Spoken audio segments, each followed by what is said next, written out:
And welcome back, everybody, to another edition of the Always Pressing PGA DFS podcast. Find us on Twitter at Always Press DFS.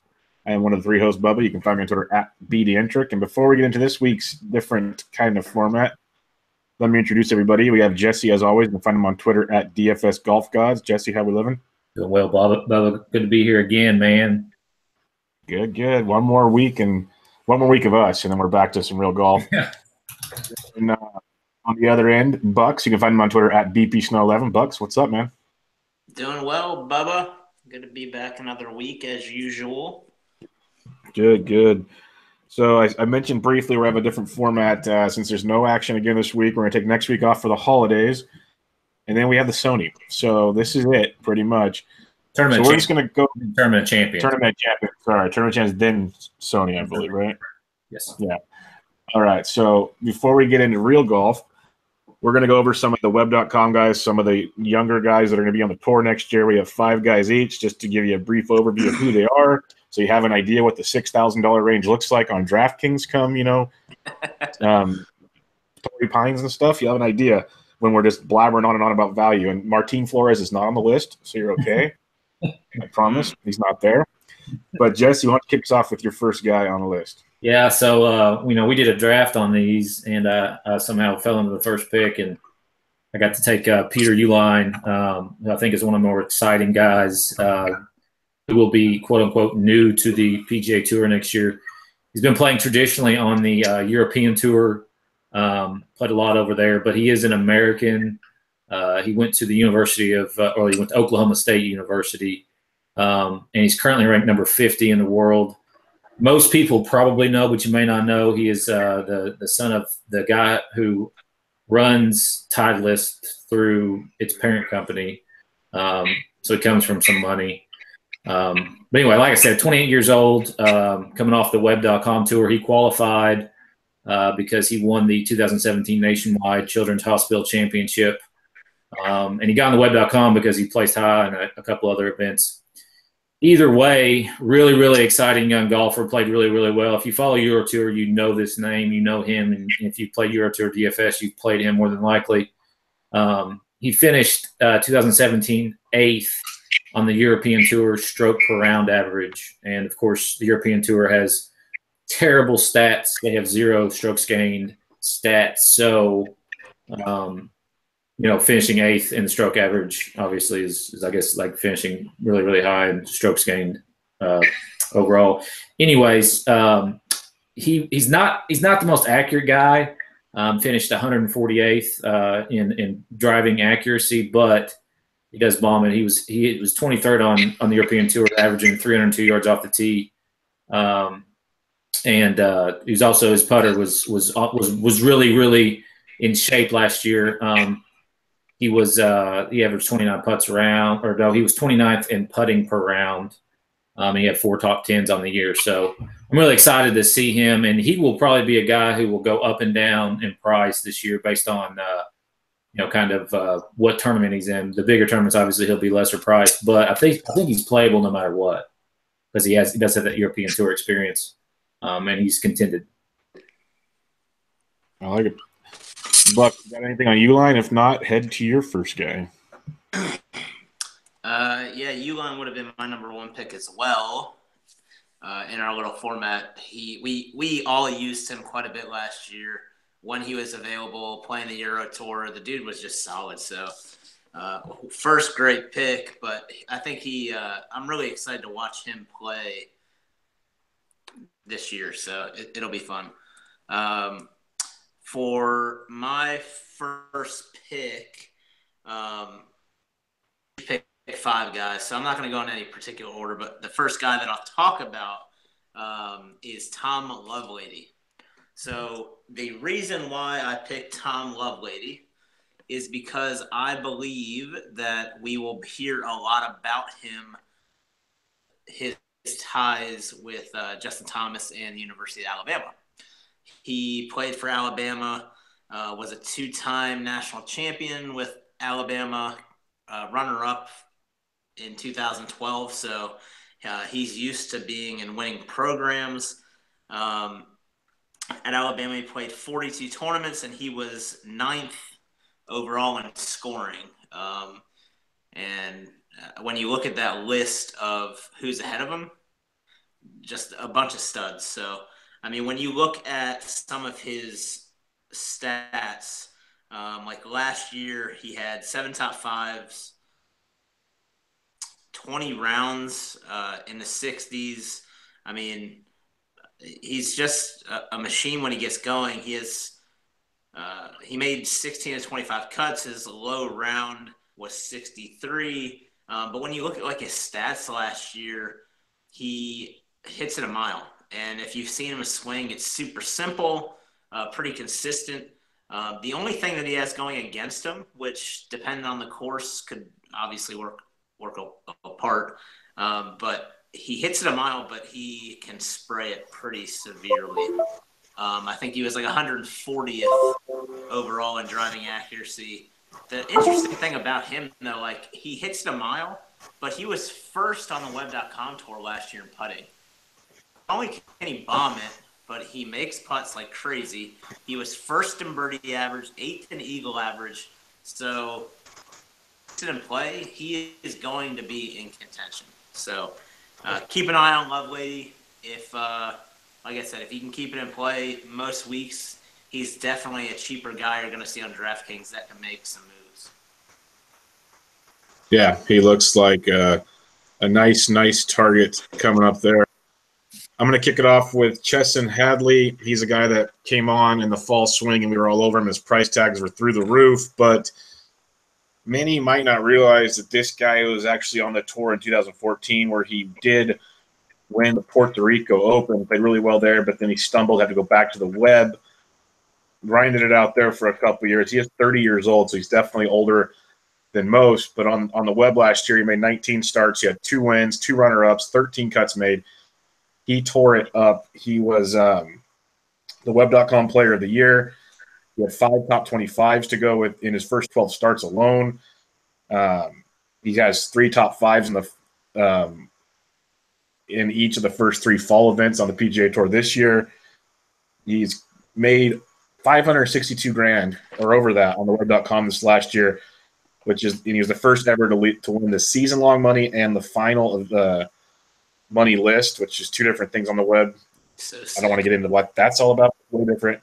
They have like for the playoffs finals thing. And he became fully exempt from the web on the LeadCom Health Challenge as his second win of the year. And then he played really, really well in another event, which got him an invite to the Players. And basically, he's fully exempt to all tournaments. Some of these web guys, they have PGA Tour cards, but they still have to get invites. He can pretty much play in any event he wants right now. Yep. Which everyone can say, which is very, very, very huge, obviously. The guy hits it about, on average, on the web last year, at 304. So he's, to many of you think that's amazing. That's 43rd on the web.com. So as we mentioned, a couple months back, some of these young guns, like one of the guys Buck's going to talk about, just crushes it. He's not really accurate, but he's great around the greens, good at scoring. He's the 9th best scorer on the web. Currently 8th on the FedEx Cup points this year. He already has over $1 million this season on the PGA Tour, which is insane. That's how well he's playing right now. I won't go too deep into him as, like I said, most people know who he is by now in the PGA DFS world. This guy's going to be legit, and it's going to be fun when we get those full field events, and you're going to get him like in the $8,000 range.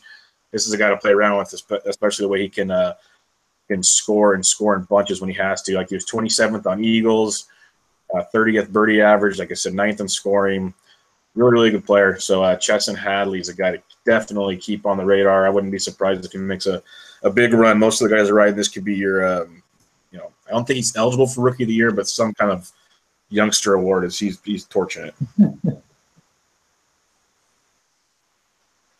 Jesse? Yeah, man.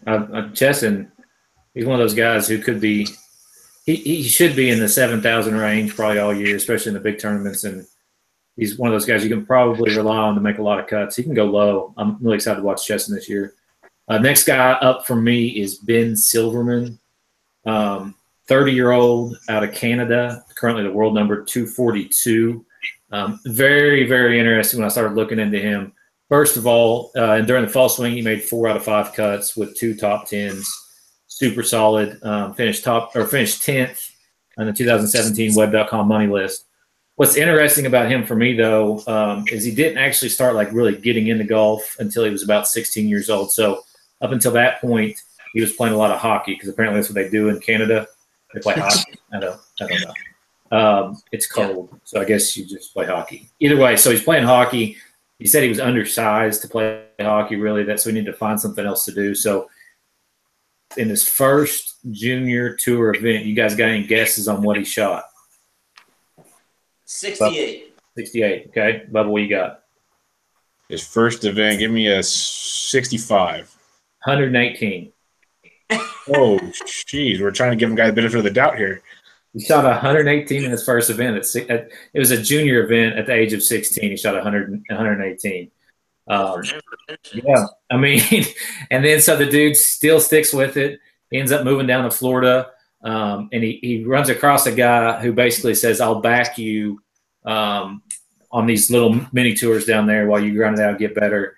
And now he's made it onto the PGA Tour. So pretty cool story. He's 30 years old, so not a young guy by any means. He's also not a long knocker, but he does make up for a lot of his, the lack of length with a great short game. And he was above average putter during the fall here. So I'm going to be looking for him on a lot of these shorter golf courses, more accuracy type of golf courses where, the short game comes into play pretty well. So super interesting guy, though, man. That was really cool to read about him this year or this week today and find some stuff out about him. So Ben Silverman, that's him. Accuracy guy. Remember that. Nice.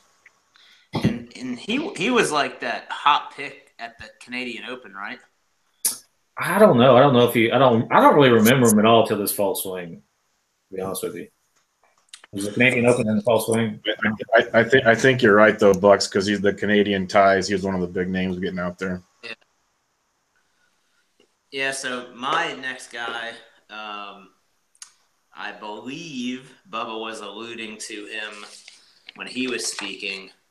But it's a guy that if you follow the web.com at all, you've likely heard of him. About UGA. He is like he's going to be one of those guys that I really enjoy watching. Not only is he like a fun guy, but he's just like a good player.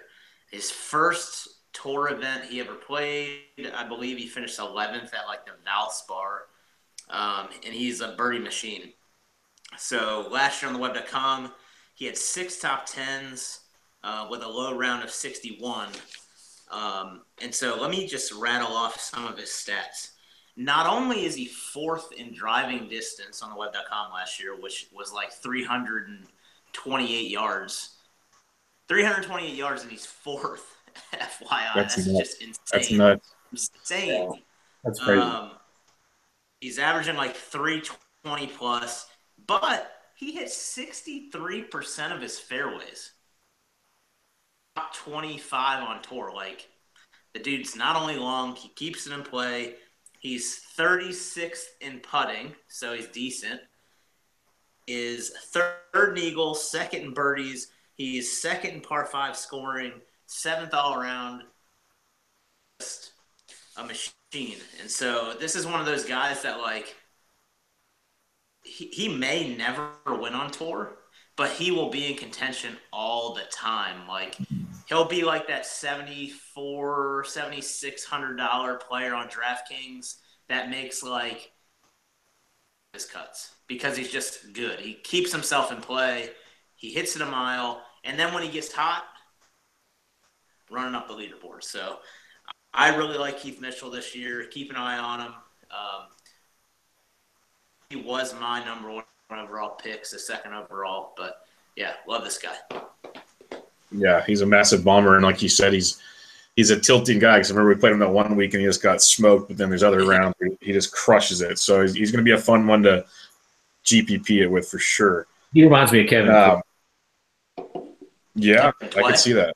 Yeah. Neither one can putt. It's good. All right. My second pick, as I had the wraparound, was the now 22-year-old Maverick McNealy. This guy technically isn't on the PGA Tour. He's trying to qualify for the Web right now. He made it to the finals in the Q School coming up in Chandler, Arizona here pretty soon. So he'll be there. But this guy, he has had some exemptions. He played in the U.S. Open. This last year he played in the British Open. He did not make the cut. He was T44 at the John Deere and T65 at the Barracuda this year. In 16, he was T46 at the Arnold Palmer. So when he's shown up, he can play. But more importantly, you look at when he was at Stanford, he's already graduated from there. He had 11 wins while at Stanford, which ties a guy by the name of Tiger Woods and Patrick Rogers for the most Stanford history. That might be good. It's interesting for the fact he almost didn't try to go pro. His dad's a billionaire in Silicon Valley. So he literally was about to hang his clubs up and go do the family business before his dad said no. So that surprised me a bit. He was the number one ranked amateur for a long, long time. He won the best amateur, the Haskins Award in 2015. He was 4-0 at the Walker Cup this last year, which is like the amateurs version of a Ryder Cup type deal. He's made 8 starts as an amateur. As I mentioned, some of them that he's ripped off. He's going to get a lot of invites this year just by sponsors alone because he's very polarizing. This is the name you're going to see early and often, and hopefully he's got the good mindset. I was reading an interview about him qualifying for the finals at Q School, and they're like, "Oh, do you want to go win?" He's like, "No. If I win, that's great, and if I'm in contention, I'll go for it. My goal is to qualify." And I'm like, this guy's smart. He's already trying to play like, I'm not going to go bombs away. I'm gonna make it happen, and that's the style he has to play. Because if you look at his average, he drives at 283.6. That is short in this era of game. Super. So that was his average. That's like Jordan Spieth-esque type stuff. So very short, but he's in the fairways almost 70% off the time off the tee. Greens in regulation close to 75% of the time. His scoring average is about 71. This is all in the PGA. He's better in other events, obviously. And there's no like rankings because he's barely been in enough to actually count. He has 4 measured rounds are all you have from this past year. So there's a lot to like about this guy. The talent is endless. It's just a matter of can he kind of get over the hump and actually get going. He's going to be fun to watch. All the sponsors were flocking to him when he played I think he played at the Safeway this year. And I don't know why that score didn't come up on PGAtour.com here. But he's been out and about and should be a lot of fun to watch this year. Yeah, man. Maverick's a big name. He could do big things. Next guy on the list for me is Aaron Wise. He's actually probably one of the more well-known young guys because if you guys remember a couple years ago, he won the NCAA championship when he was at Oregon at 19 years old. So now he's 21 years old. Actually born in South Africa, but pretty sure he's raised here in the United States. Obviously went to University of Oregon, currently the world number 225. On the fall swing, he made 3 of 5 cuts with his best finish coming to RSM for a tied 13th place finish, which is also his career best finish. Not a super long guy off the tee. He's about 300 yards off the tee. But his accuracy was awful during this fall swing. He was only hitting 58% of fairways. But one thing that I did find interesting for him is he went for 30 par 5s in 2. And of those 30 par 5s, he made birdie or better on 66% of them while only hitting 4 of them in 2. So he had some pretty good scrambling, on the par 5s. So that could bode well, a good short game. And he also did putt pretty well during the fall as well. So if he can get the accuracy going a little bit better, he could be an interesting play. My problem always with Aaron Wise is he's more popular than what he should be because people do know that name. And so he's fadeable in a lot of instances, but there's potential that when we get into this fall swing, we get full fields, that number goes down a little bit. So he's a guy to keep an eye on, though. He's got a lot of potential. Yeah, he's had some good rounds. He's fun to watch. Yeah. No, I like that pick a lot. My next pick is a guy named Lanto Griffin. He's not a super popular name, and to be honest with you, the I have known this name for a little while is because he grew up in Virginia. He grew up where Virginia Tech is located, and the coach didn't offer him any scholarship whatsoever. So he decided to go to VCU, where he was offered a scholarship right away. He actually played at VCL with, you guys know Rafael Campos? Yes. Euro Tour. Him and Rafael played together at VCU and actually did pretty well for like a small town school. So he attributes a lot of his success to VCU and the work ethic there, which was surprising to me because their golf program isn't great compared to like UVA and Virginia Tech, that kind of thing. But either way, on the web.com, he first started playing a couple years ago, like on tour. I think like in 2011, he had a couple of starts and didn't do anything with it. And he played on the Latin America tour and finally made his way back. And last year he made 16 of 25 cuts, 3 top 10s, including a win in Nashville, 52. So the guy can make some birdies. The interesting thing about this guy and a lot of the guys that I picked, so he is fairly long off the tees, 22nd driving distance, which is like 315 or something crazy. So he's pretty long. The dude's tall, too. He's like 6'3", 190 pounds. But what's crazy is not only does he hit it long, but he's 8th overall in putting. He is like 2nd overall in scrambling. Great scrambler. So with him missing that many cuts and only having 3 top 10s, it leads me to believe that his ball striking is not great. Iron game is not great, but with green and off the tee before he catches fire one week and makes a run. He's one of those guys that expect to see $6,800, $6,700 most weeks. And if you need a guy and it's a course that suits his eye, run. So I like Lanto. But again, mainly because I've known that name from living. I live in Virginia, so living in Virginia, I hear a lot of these names, a lot of these guys. So Lanto's definitely a guy to keep an eye on. No, I like that because honestly, when you picked him, I was like, "Who the heck is this guy?" And but like the fact those are little insights that can go a long way in building your GPP. So I like that a lot. Yeah, sure, man.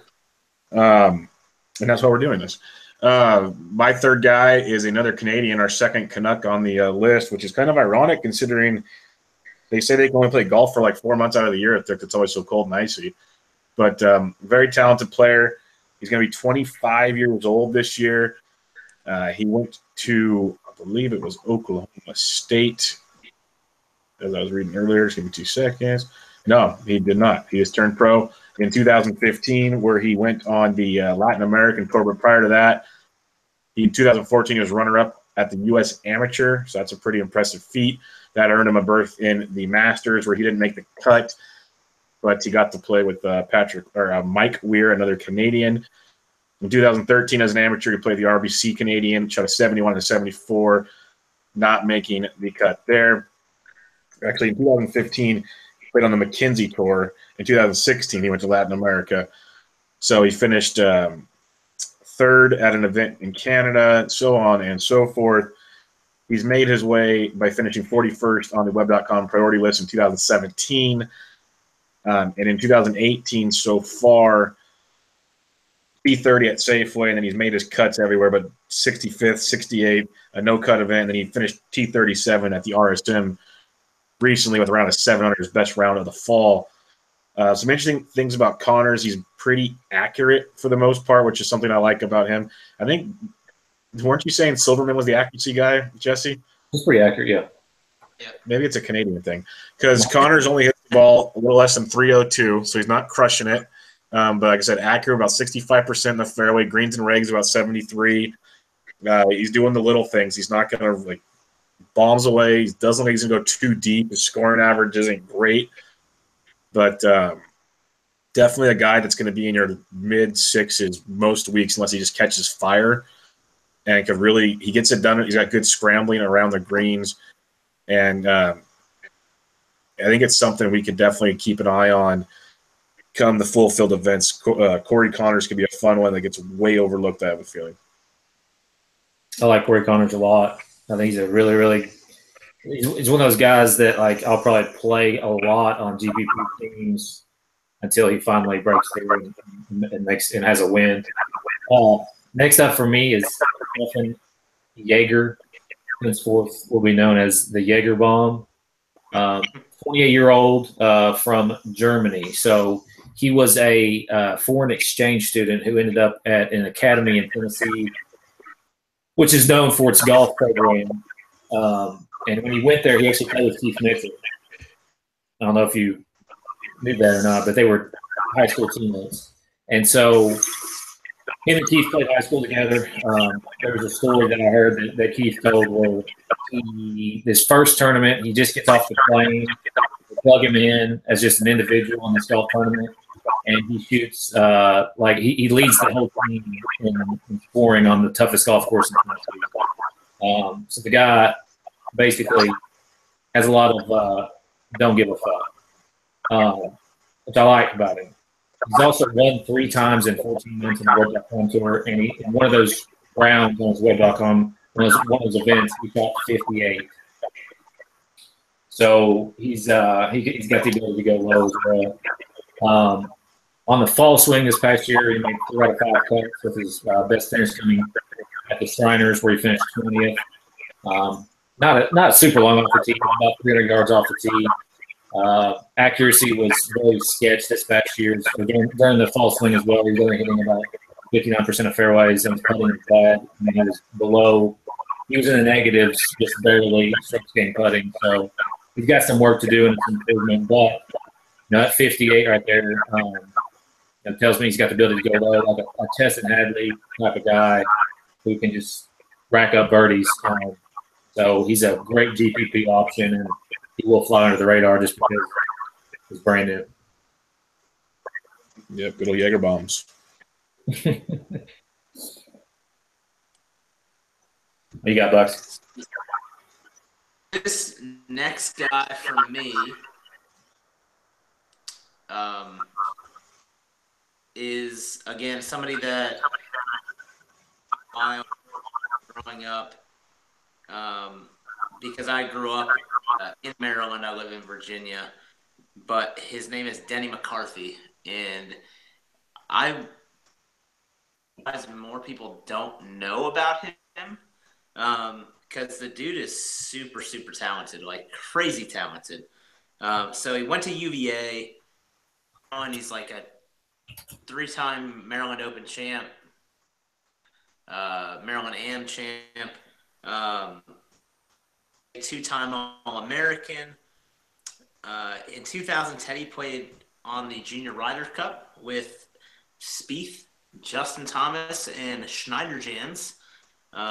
He played in the World Amateur Championship with DeChambeau and Hostler. Played on the Walker Cup. The guy's just crazy talented, and he hasn't shown any of that like on his PGA Tour starts. Nothing. But the talent is there. So guys that are so talented in college and amateur levels are guys that I like to look out for.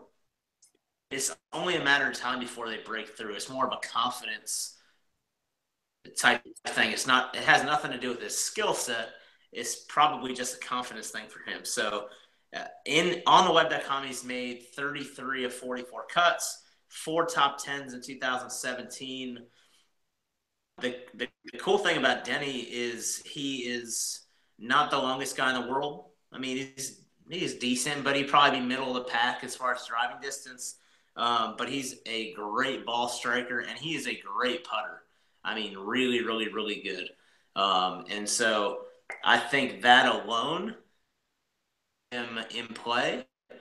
And again, I think when his confidence is up, he's going to be in contention quite a bit. So keep your eye on this guy, because he's going to be one of those guys that $6,700, and then as soon as you start to see him get hot, ride him, because when he gets hot, he's one of those Jordan Thomas or Justin Thomas type guys that just goes bananas for a year.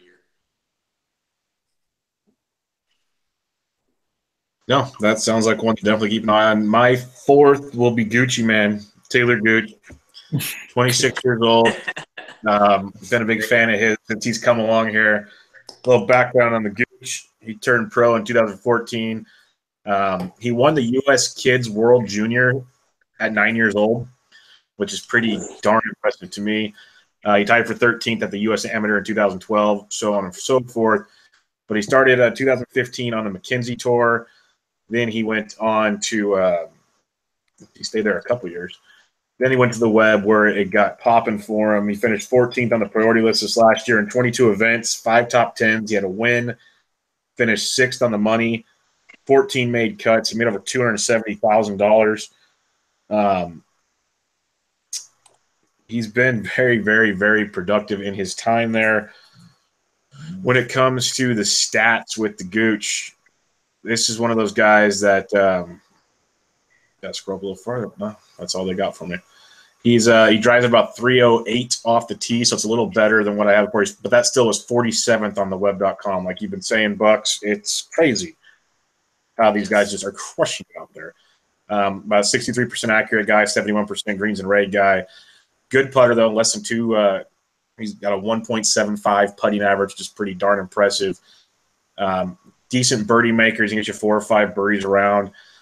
Really good player, and his longest drive was 373 yards last year, which is pretty impressive. So he can get into one, but then again, that was in Utah, so take that with a grain of salt. But mediocre scrambler, definitely a guy in the 6K range to keep an eye on. I think he's going to be a lot of fun. He finished first at the new Sentinel Open, second at the Price Cutter Charity, and then a top 5. Very, very impressive rounds from him, and his career loads of 64. So Talor Gooch out of Oklahoma State is a guy to keep your eye on.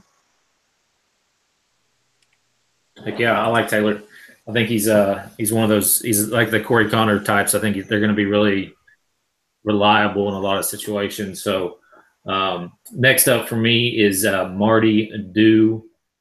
His actual name is, I think, Zechang Dou. I'm always really good at these Asian names and naming them off. So we'll just call him Marty. We'll go with Marty. 20 years old currently.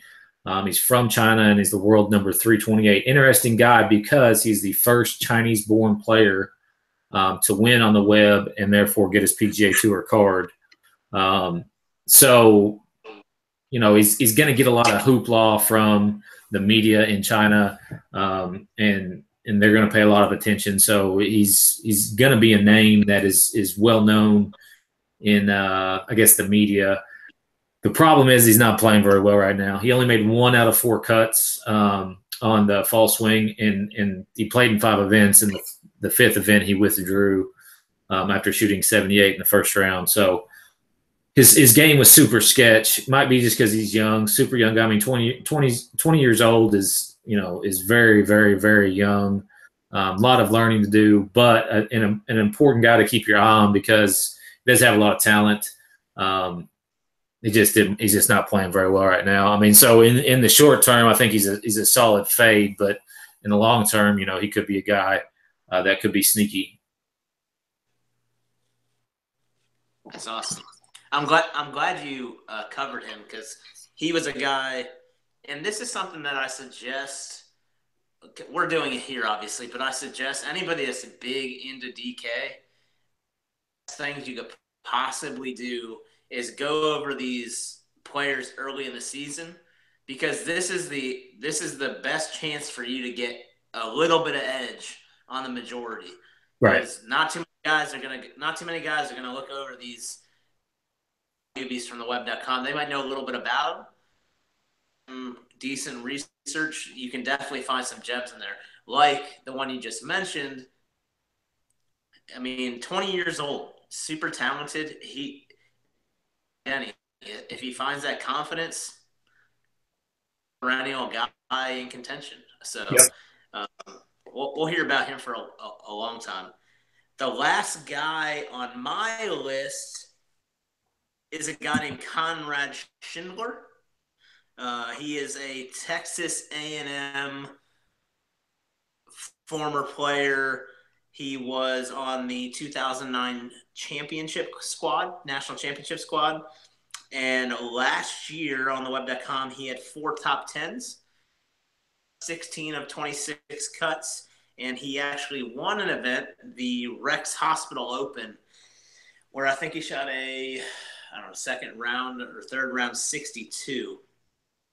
The cool thing about Conrad is he's like a few guys that we've already mentioned, long off the tee. So he's averaging like 298, which for us is like good, right? But on tour, that's mediocre. Yeah. But he's not that long. He's honestly not that accurate, but he is a phenomenal putter, man. So like his overall putting is good, but his putting from like 15 to 25 feet is just like the only reason he's been in contention. So I just thought he's an interesting guy because of this. He is not that accurate, but the dude is 7th overall in eagles made. This is a guy that you like a no-cut event, 7th in overall eagles. He's going to get DK points. He's worth maybe taking a flyer on. So keep an eye on him because his swing is super simple. He plays for broke, so I like it. I like that call too. Guys who can putt make eagles. It's good. Yes. Yep, definitely a guy we can get behind on this show. That's for darn sure. I'm going to wrap it up with the 28-year-old, went Purdue University out of Indiana. He was the Indiana Amateur Champion in 2011. Had a pretty good run, making 3 of 5 cuts in the fall swing for $302,000, which pretty much topped his web.com earnings for the year. It's a beautiful thing about the game. He's a sponsor exemption to the Safeway Open where he tied for 5th. He had T25 at the RSM and a T50 at the Mayakoba. Really good stuff out of this man. Tyler Duncan, 28 years old. He's been battling some tour, Latin American tours. Was on the web for a couple of years. In 2017 on the web, he had 20 starts, 4 top 10s. He made 13 cuts out of the 20 starts. Finished 11th in the tour's finals money list.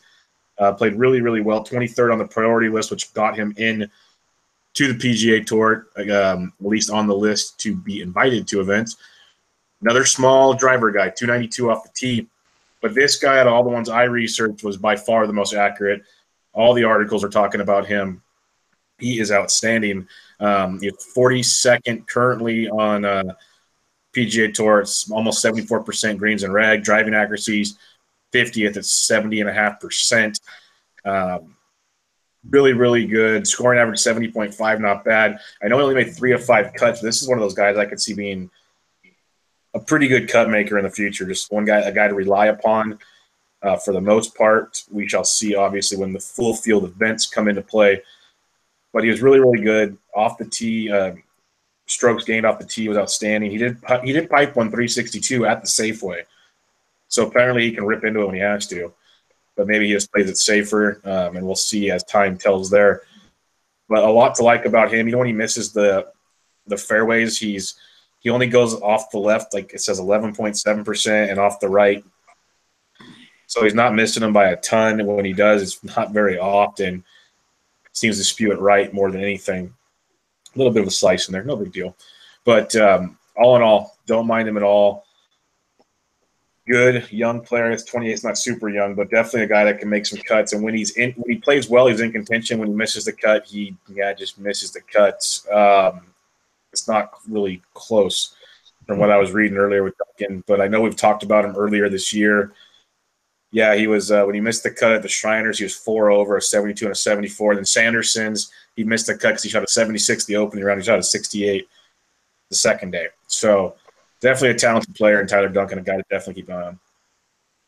Interesting note about Tyler. I remember I just had to look it up because I do remember that name, and that's because in 2011 I was still coaching college golf a little bit, and he actually won the Golf Digest Most Improved College year. So he had a really good freshman year, and then sophomore year, and then started crushing his junior year. So, like Bubba mentioned, this is a guy that if he starts to get that attitude right, that confidence right, and he starts getting hot, he can definitely make some things happen. Yeah, he finished he played really well in the fall swing, and I chased him a bunch, and he burnt me every time after that one good tournament. But also too, if you look at the leaderboard and he's on there, you think it's Tim Duncan, and so that's kind of annoying. Yeah, that was the running joke there for a while. That wraps up our 15 players. Did you guys have anybody else you wanted to give like honorable mentions to? Because there's a ton. We could have talked for hours on these guys. Yeah, I mean, like I mentioned before, take a minute and go through all these guys and look up kind of where they excelled on the web.com, because this is the perfect opportunity to gain that edge and start picking your spots depending on what courses we're seeing coming up. Who you got? Let's go through and let's all pick a rookie of the year. Who you got, Bucks?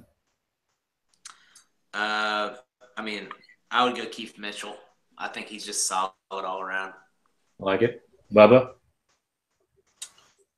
This is going to be the lazy way out, but does Peter Uhilein qualify? Yeah, he was. That's who my pick would be too. I mean, it's the lazy way out, but literally he's by far the best at the moment. Not saying he'll finish the best, but to me, or does Cantlay qualify? No, I don't think so. No. Well, he only played in like 10 events. That's why I don't know. Like in baseball, you have to have so many at bats. I don't know what it is in golf. I don't know either. But I don't think so, because they wouldn't let Rahm win it last year because he played, a couple the year before or whatever. So something like that. I think. I don't know. Either way, I like Uhilein too. I think Silverman's a good sleeper though. The bottom line is there's a bunch of young, awesome golfers that we were drooling over the ones that were playing last year, and there's another crew coming up, so it's going to be awesome to watch. Let alone, comeback player of the year is already in the bag for LT Gray. Well, that's what I was just going to say too. Like all these guys grew up watching Tiger, now that you get to go out and play in the same golf tournaments as Tiger. I mean, can you imagine how cool that's going to be? It's awesome, man. I can't wait to watch it. Yeah, me too. It's going to be a good year, man. It's going to be a great year. I can't wait. Only two more weeks. January 4th. It's already come out that Tiger's going to play the Genesis. So is that by you? Be an awesome one. That's the one at Torrey, I believe, down in San Diego. Oh, okay. All right. Yeah. Yeah, it's about a 5-hour drive that I might be making. Well, at least he's not flying to. At least he's not trying to fly to Dubai. At least he hasn't said that yet, has he? Sure, he's not going to do that. So, all right. That'll wrap us up. We're going to take next week off so we can actually enjoy the holidays and our family can see us for a Monday night. And then after that, we're back in full force. So check out the podcast on Twitter at AlwaysPressDFS.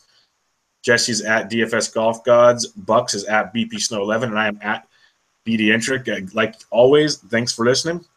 We'll catch you guys next time.